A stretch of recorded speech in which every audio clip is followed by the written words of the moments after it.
अगर आपकी उम्र 60 वर्ष या उससे अधिक है या आप अगले कुछ वर्षों में 60, 65, 70 या 75 वर्ष की आयु पूरी करने वाले हैं, तो आज की यह जानकारी आपके लिए बेहद महत्वपूर्ण हो सकती है। क्या आपको पता है कि 8वें वेतन आयोग में आयु अनुसार अतिरिक्त पेंशन बढ़ाने का मुद्दा वास्तव में चर्चा में है? क्या यह सच है कि 60 वर्ष के बाद भी अतिरिक्त पेंशन देने की मांग की जा रही है? क्या संसद की एक समिति ने 65, 70 और 75 वर्ष की आयु पर अतिरिक्त पेंशन देने की सिफारिश की थी? अगर की थी तो वह आज तक लागू क्यों नहीं हुई? सरकार ने उस पर क्या जवाब दिया? और क्या इस बार 8वें वेतन आयोग में सरकार का रुख बदल सकता है या फिर केवल सोशल मीडिया पर चल रही चर्चाएं हैं? क्या कुछ राज्य अपने पेंशनर्स को केंद्र से अलग व्यवस्था के तहत अतिरिक्त लाभ दे रहे हैं? अगर भविष्य में आयु आधारित अतिरिक्त पेंशन में कोई बदलाव होता है तो आपकी मासिक पेंशन में कितना अंतर आ सकता है? आज के इस वीडियो में हम इन्हीं सवालों का जवाब आपको देने वाले हैं। हम किसी अफवाह की बात नहीं करेंगे, न किसी वायरल पोस्ट की बात करेंगे, बल्कि संसदीय समिति की रिपोर्ट, सरकारी आदेश, पेंशनर संगठनों की मांगें और आधिकारिक रिकॉर्ड के आधार पर इस मुद्दे की पूरी तस्वीर आपको समझाने जा रहे हैं। दोस्तों, इस पूरे विषय में सबसे बड़ी और महत्वपूर्ण जानकारी यही है कि ये मांग 65 वर्ष, 70 वर्ष, 75 वर्ष की अतिरिक्त पेंशन देने की मांग नई नहीं है, बल्कि ये पुरानी मांग है। यह मांग केवल सोशल मीडिया और पेंशनर संगठनों की बैठकों तक सीमित नहीं रही है, बल्कि ये पार्लियामेंट्री स्टैंडिंग कमेटी ने इस विषय पर अध्ययन करते हुए सरकार से स्पष्ट सिफारिश की थी कि पेंशनर्स की इस मांग पर सहानुभूतिपूर्वक विचार किया जाना चाहिए। समिति का मत था कि आज की बढ़ती उम्र, बढ़ते चिकित्सा खर्च और 80 वर्ष तक का लंबा इंतजार कई पेंशनर्स के लिए व्यवहारिक कठिनाई पैदा करता है। इसलिए समिति ने सुझाव दिया कि 65 वर्ष की आयु पर 5% अतिरिक्त पेंशन, 70 वर्ष की आयु पर 10% अतिरिक्त पेंशन और 75 वर्ष की आयु पर 15% अतिरिक्त पेंशन देने की संभावना पर सरकार को गंभीरता से विचार करना चाहिए। लेकिन सबसे बड़ा सवाल यह होता है कि क्या सरकार ने इस सिफारिशों को स्वीकार कर लिया या वित्तीय कारणों से इसे रोक दिया? क्या यह प्रस्ताव आज भी विचाराधीन है? और सबसे महत्वपूर्ण, जब 8वें वेतन आयोग की प्रक्रिया शुरू हो रही है तो क्या इस मुद्दे पर फिर से नई चर्चाएं आई हैं? क्या यह मुद्दा फिर से जिंदा हो गया है? तो दोस्तों, यहाँ से यह कहानी दिलचस्प हिस्से के रूप में शुरू होती है, क्योंकि किसी भी मांग का भविष्य केवल इस बात से तय नहीं होता कि किसने उठाया है, बल्कि इस बात से तय होता है कि सरकार ने उस मांग पर आधिकारिक फाइलों में क्या लिखा है। यहीं पर अधिकांश लोग रुक जाते हैं और यहीं से हमारी जांच शुरू होती है। आज हम देखेंगे कि संसदीय समिति के बाद फाइल में आगे किन किन विभागों तक पहुंचाया गया, किस मंत्रालय ने इस पर अपनी क्या राय दी और पेंशन विभाग ने इस पर क्या विचार रखे, वित्त मंत्रालय ने भी इस पर अपना क्या पक्ष रखा। क्या सरकार ने ऐसा कोई कारण बताया जिसकी वजह से ये व्यवस्था आगे नहीं बढ़ सकी? और क्या आज भी वही कारण मौजूद है या 8वें वेतन आयोग के दौर में बदलती हुई परिस्थितियों में अब यह लागू हो सकती है? इन सवालों के जवाब राय या अनुमान में नहीं, बल्कि सरकार ने अपने आधिकारिक रिकॉर्ड में दर्ज किए हैं। तो आइए अब सीधे उन दस्तावेजों की तरफ बढ़ते हैं जिनमें इनकी बात की गई है। उन आधिकारिक दस्तावेजों की जिसका इस विषय के संबंध में बहुत अधिक महत्व है। यह कोई सोशल मीडिया पोस्ट नहीं, संगठनों का प्रेस नोट नहीं, बल्कि संसद की पार्लियामेंट्री स्टैंडिंग कमेटी की रिपोर्ट है। इस समिति के सामने देश भर के पेंशनर्स की अनेक समस्याएं रखी गई और इनमें एक महत्वपूर्ण मांग थी 80 वर्ष की आयु का इंतजार किए बिना चरणबद्ध तरीके से अतिरिक्त पेंशन दी जाए। समिति ने इस मांग का अध्ययन किया और पेंशनर्स के प्रतिनिधियों की बात सुनी। उपलब्ध तथ्यों का परीक्षण करने के बाद सरकार को एक महत्वपूर्ण सिफारिश दी। समिति ने कहा कि बढ़ती उम्र के साथ में जो खर्चे बढ़ते हैं उनके अनुसार सहानुभूतिपूर्वक विचार किया जाना चाहिए। यानी समिति का उद्देश्य केवल प्रतिशत बढ़ाना नहीं था, बल्कि सुनिश्चित करना था कि वरिष्ठ पेंशनर्स को 80 वर्ष तक का लंबा इंतजार नहीं करना पड़े। और यहीं से इस विषय में महत्वपूर्ण मोड़ आता है। समिति ने अपनी सिफारिश तो दे दी, लेकिन अंतिम निर्णय सरकार को लेना था। सरकार ने अपने आधिकारिक उत्तर में क्या कहा? क्या समिति की सिफारिशों को स्वीकार किया गया? नहीं। सरकार ने कहा कि यह व्यवस्था निश्चित रूप से कभी लागू नहीं होगी। ऐसा भी नहीं है।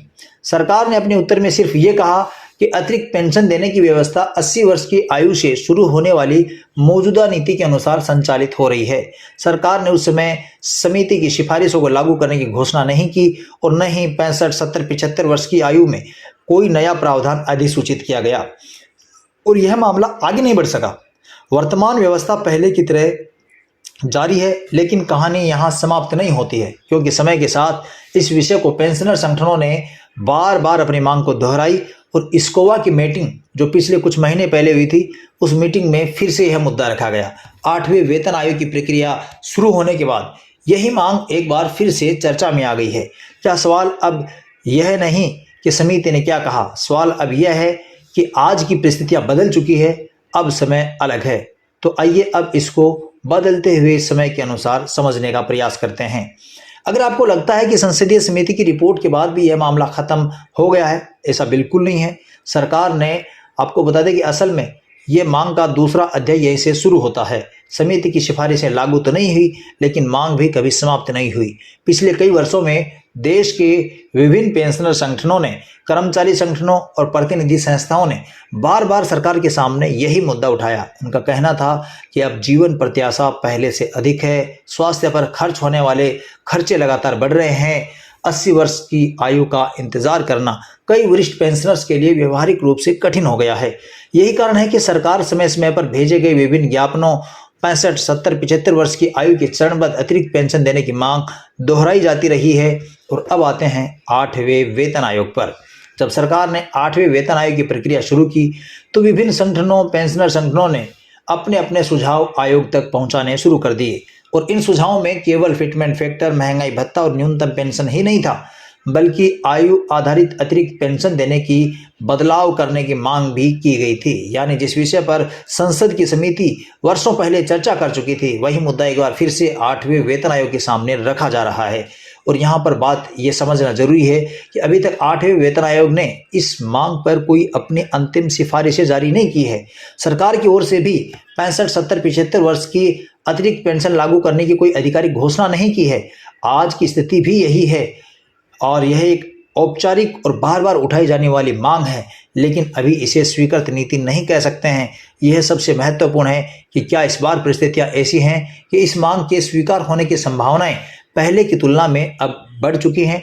दोस्तों, अब तक हमने केंद्र सरकार की व्यवस्था, संसदीय समिति की सिफारिशें और 8वें वेतन आयोग तक पहुंची मांगों पर बात की, लेकिन अब मैं एक ऐसे जानकारी आपको देने जा रहा हूं जिसके बारे में कई पेंशनर्स जानकर चौंक भी सकते हैं।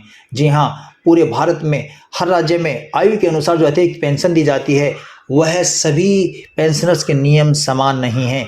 भारत के अलग अलग राज्यों में अलग अलग पेंशनर्स के नियम हो सकते हैं।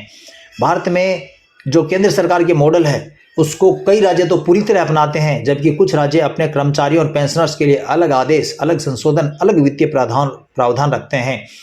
यानी आप अगर राजस्थान, उत्तर प्रदेश, पंजाब, पश्चिम बंगाल, कर्नाटक, तमिलनाडु या अन्य किसी राज्य के पेंशनर हैं, तो आपको ये मान लेना चाहिए कि आपके राज्य के सभी नियम केंद्र सरकार के एक जैसे होंगे। ऐसा बिल्कुल भी नहीं है। अब हम एक एक राज्य की आधिकारिक व्यवस्था के बारे में तो व्याख्या नहीं कर सकते हैं, लेकिन आपको बता दें कि केंद्र के जैसा नियम कई राज्यों में है और कहीं पर अलग अलग संशोधन कर दिए गए हैं। कहीं पर आयु आधारित अतिरिक्त पेंशन देने का प्रावधान है तो कहीं पर नहीं है।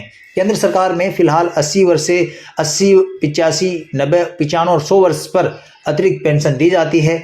वहीं पर राजस्थान में सितंबर 2024 के आदेश के तहत 70 से 75 वर्ष की उम्र पर 5% अतिरिक्त पेंशन अलाउंस दिया जाता है और 75 वर्ष के बाद 80 वर्ष तक 10% अतिरिक्त अलाउंस दिया जाता है। वहीं पर कर्नाटक में 6ठे 7वें वेतन आयोग के अनुरूप अलग व्यवस्था के तहत पेंशनर्स को पेंशन मिलती है। अलग अलग राज्यों में इसके अलग अलग नियम बने हुए हैं। और आपको बता दें कि संसदीय समिति की सिफारिश, सरकार का रुख और 8वें वेतन आयोग तक ही ये बात नहीं पहुंची है। अब हम आगे बात ये करेंगे कि अब इससे आपको क्या फ़ायदा होगा। अगर पेंशन बढ़ती है, अतिरिक्त पेंशन मिलती है, तो आपको क्या फ़ायदा होगा। अगर भविष्य में 8वें वेतन आयोग पर सरकार आयु आधारित अतिरिक्त पेंशन देने की व्यवस्था लागू करती है, तो आपकी जेब पर हर महीने अतिरिक्त पैसे आने की संभावनाएं हैं। और इसको इस उदाहरण से समझते हैं कि अगर किसी पेंशनर की बेसिक पेंशन 20,000 रुपये है, तो 65 वर्ष पर 5% बढ़कर 21,000 रुपये हो जाएगी, 1,000 रुपये बढ़ जाएंगे। 70 वर्ष होने पर 2,000 बढ़ेंगे यानी 22,000 हो जाएगी और 75 वर्ष पर 15% पेंशन बढ़ने पर 20,000 की पेंशन 23,000 रुपये बेसिक पेंशन बन जाएगी। इसी तरीके से 80 वर्ष पर 20% बढ़कर 24,000 रुपये पेंशन हो जाती है। यानी एक ही पेंशनर की उम्र बढ़ने के साथ में उसकी बेसिक पेंशन में बढ़ोतरी होती है और ये इसलिए भी मिलना चाहिए क्योंकि कर्मचारियों को तो इंक्रीमेंट का लाभ मिलता है लेकिन पेंशनर्स को इंक्रीमेंट का लाभ नहीं मिलता है। ये गणनाएं केवल संभावित परिदृश्य हैं। अभी तक 65, 70, 75 वर्ष की उम्र में अतिरिक्त पेंशन देने का कोई भी आधिकारिक निर्णय नहीं हुआ है। इन्हें वर्तमान नियम नहीं बल्कि यह समझने का तरीका समझिए कि ऐसी व्यवस्थाएं यदि लागू होती हैं तो आप पर कितना वित्तीय प्रभाव पड़ता है। तो दोस्तों, अब तक आपने कई बिंदु इसके बारे में समझे हैं। अब महत्वपूर्ण सवाल यह है कि क्या इस पूरे विषय में सच क्या है और अफवाहें क्या है। कई चैनल पर आप देखते हैं जिनके हेडिंग लिखे होते हैं 65 वर्ष से अतिरिक्त पेंशन लागू हो चुकी है। इस तरह के फर्जी दावे हैं, गलत दावे हैं। ऐसे दावों पर आप बिल्कुल भरोसा नहीं करें। कई चैनलों पर आपको मिलते हैं कि 8वें वेतन आयोग ने 65 वर्ष से अतिरिक्त पेंशन देने का फैसला कर लिया है। ये सिर्फ और सिर्फ आपके लाइक और व्यूज़ के लिए, इस तरह के कमेंट के लिए आपके लिए वीडियो बनाए जाते हैं। इस तरह के आप ऐसे वीडियो के बजाय आप सही वीडियो को चुनें, सही वीडियो को लाइक करें, चैनल को सब्सक्राइब करें ताकि आपको सही जानकारी मिलती रहे। यह केवल सोशल मीडिया की अफवाहें होती हैं जो आपको कहीं से कहीं पहुंचा देती हैं। तो दोस्तों, अब आपको बता दें कि संसदीय समिति की सिफारिश से लेकर हमने 8वें वेतन आयोग और इसके वित्तीय प्रभाव तक हमने कई बिंदु जाने हैं। लेकिन एक सवाल यह है कि क्या वास्तव में 8वें वेतन आयोग में आयु आधारित अतिरिक्त पेंशन देने की संभावनाएं बनती हैं? तो इसका उत्तर है ना तो केवल हाँ और ना केवल नहीं। यानी हम ना तो हाँ कह सकते हैं, ना नहीं कह सकते हैं। और इसका कारण यह है कि आधिकारिक रिकॉर्ड का अगर हम निष्पक्ष विश्लेषण करें तो ये बातें इस तरह से नजर आती हैं कि कुछ इसके पक्ष में और कुछ इसके विपक्ष में नजर आते हैं। देश में वरिष्ठ नागरिकों की संख्याएं बढ़ रही हैं, जीवन प्रत्याशा पहले से अधिक बढ़ रही है, चिकित्सा के खर्चे बढ़ रहे हैं। इसीलिए पेंशनर्स के संगठन ये मांग कर रहे हैं। लेकिन सरकार के सामने चुनौतियां भी हैं। सरकार यदि 80 वर्ष के बजाय 65 वर्ष से या 60 वर्ष से अतिरिक्त आयु की अतिरिक्त पेंशन देती है तो लाभार्थियों की संख्या काफ़ी बढ़ जाएगी और सरकार कहती है कि इससे सरकारी व्यय पर भी प्रभाव पड़ेगा। इस पर अंतिम निर्णय अभी तक हुआ नहीं है, लेकिन इतना कहा जा सकता है कि ये किसी अफवाह पर आप विश्वास नहीं करें, आप अफवाहों से बचें। और अब आपकी बारी है। अब आपको लगता है कि आपकी 80 वर्ष के इंतज़ार करने के बजाय 60 वर्ष, 65, 70 या 75 वर्ष की उम्र में अतिरिक्त पेंशन शुरू हो सकती है 8वें वेतन आयोग से। तो आप हमें कमेंट करके बताइए। आप अगर इस मांग का समर्थन करते हैं तो कमेंट बॉक्स में लिखिए मैं इस मांग का समर्थन करता हूं, या आपकी कोई अलग राय है तो आप वह भी कमेंट बॉक्स में लिख सकते हैं। हो सकता है कि आप हर वर्ष 1% अतिरिक्त पेंशन बढ़ाने का आपका विचार हो। आपकी हर टिप्पणी हमारे लिए बहुत महत्वपूर्ण होगी।